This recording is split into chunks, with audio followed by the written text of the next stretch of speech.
सर्वमंगलमांगल्ये शिवे सर्वार्थसाधिके शरण्ये त्र्यंबके गौरी नारायणी नमोस्तुते नारायणी नमोस्तुते नारायणी नमोस्तुते। विद्यार्थी मित्रांनो, नवरात्रीचे दिवस म्हणजे शक्तीची उपासना करण्याचे दिवस। भारतीय संस्कृतीमध्ये देवी हे शक्तीचे प्रतीक मानले जाते। आश्विन शुद्ध प्रतिपदा ते नवमी या काळात दैवी शक्तीच्या विजयाचा उत्सव नवरात्र म्हणून साजरा करण्यात येतो।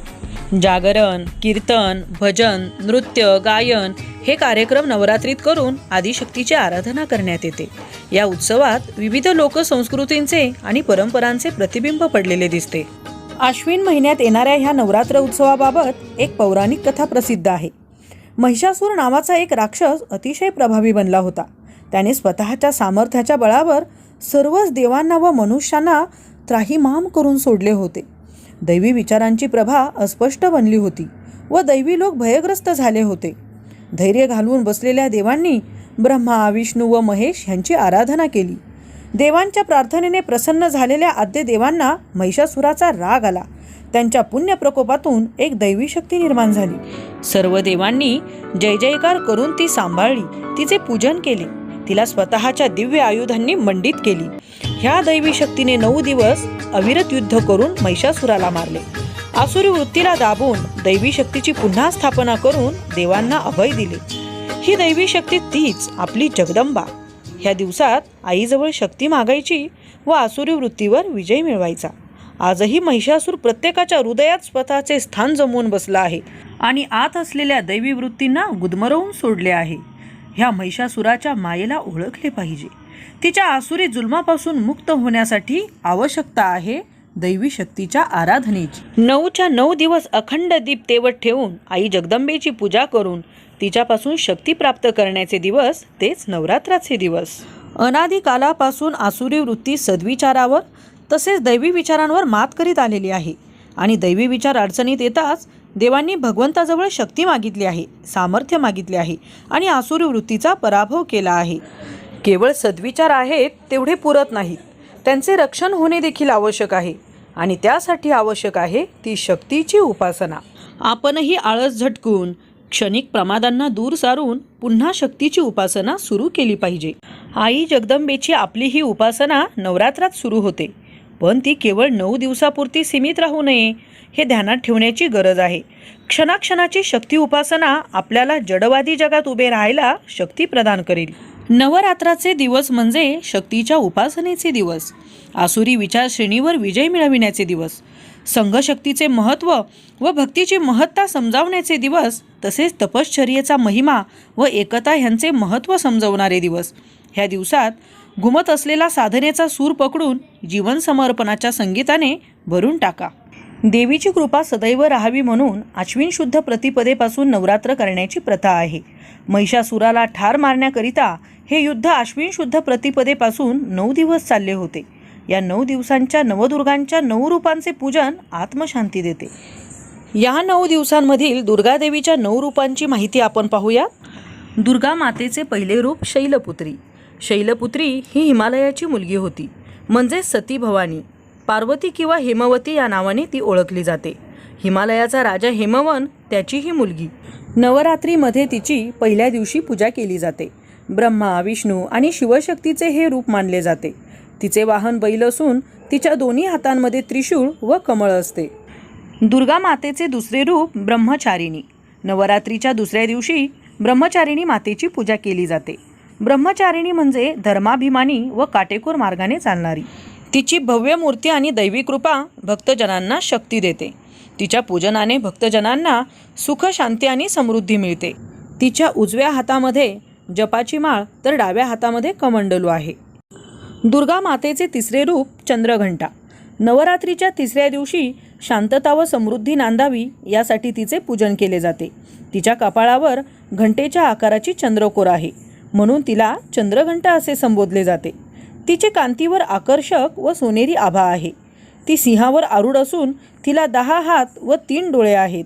तिच्या हातांमध्ये निरनिराळी शस्त्रे आहेत। ती पराक्रमाचे प्रतीक आहे। समाजातील वाईट प्रवृत्तींशी लढण्याचा ती संदेश देते। दुर्गा मातेचे चौथे रूप म्हणजे कुष्मांडा.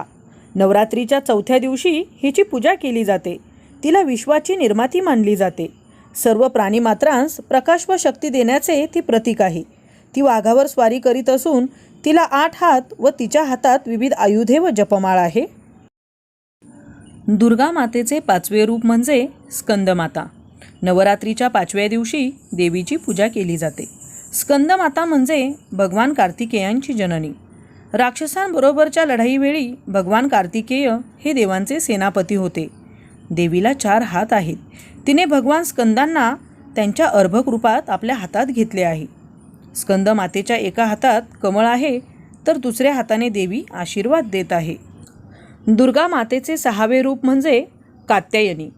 नवरात्रीच्या 6व्या दिवशी कात्यायनी देवीची पूजा केली जाते. देवीची कात्यायनी नावाच्या पाठीमागे एक आख्यायिका आहे. कात्यायन नावाच्या महान ऋषींनी खूप मोठी तपश्चर्या केली होती. त्यांनी देवीकडे देवीच्या रूपात मुलगी मागितली. देवीच्या आशीर्वादाने कात्यायन ऋषींच्या घरी एका कन्येचा जन्म झाला. हीच ती कात्यायनी माता.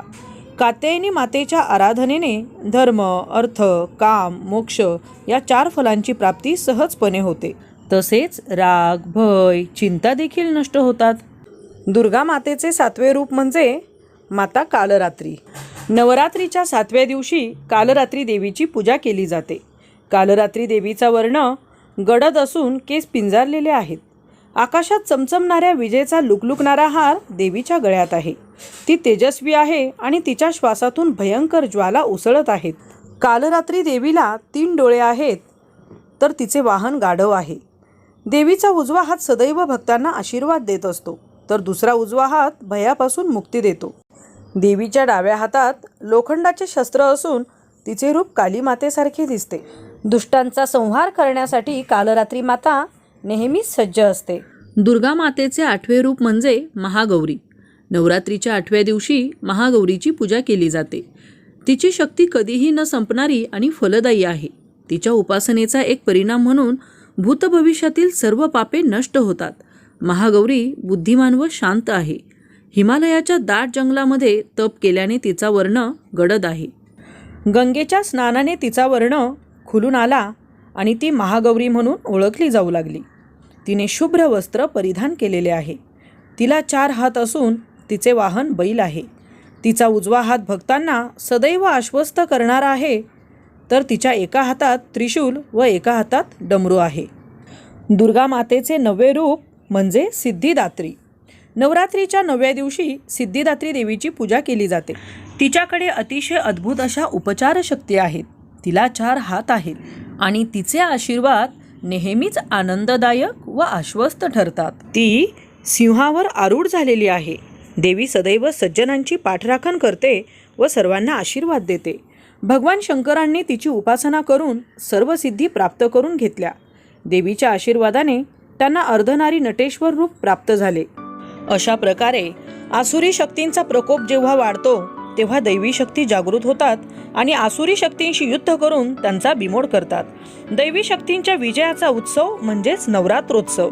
ज्या ज्या दैवी शक्तींनी असे विजय प्राप्त केले त्यांचे नवरात्र साजरे होतात. देवीच्या विजयाचे प्रतीक म्हणून नवरात्र साजरे केले जातात. नवरात्रोत्सवाच्या माध्यमातून भारतातल्या विविधतेला एकतेचे प्रत्यंतर येते. आधुनिक काळात नवरात्रीचा संदेश काय आहे? सुष्ट शक्तींनी दुष्ट शक्तींविरुद्ध आरंभलेले युद्ध आणि त्यात मिळवलेला विजय हे या उत्सवाचे सार आहे. आजच्या काळातही अशा प्रकारचे अनेक असुर आहेत. या असुरांचा बिमोड करून ज्ञानसंपन्न, आरोग्यसंपन्न, कर्तृत्व संपन्न समाजाची उभारणी करण्याचे व्रत या उत्सवाच्या निमित्ताने आपण स्वीकारले तर आजच्या काळात ते औचित्यपूर्ण ठरेल. धन्यवाद.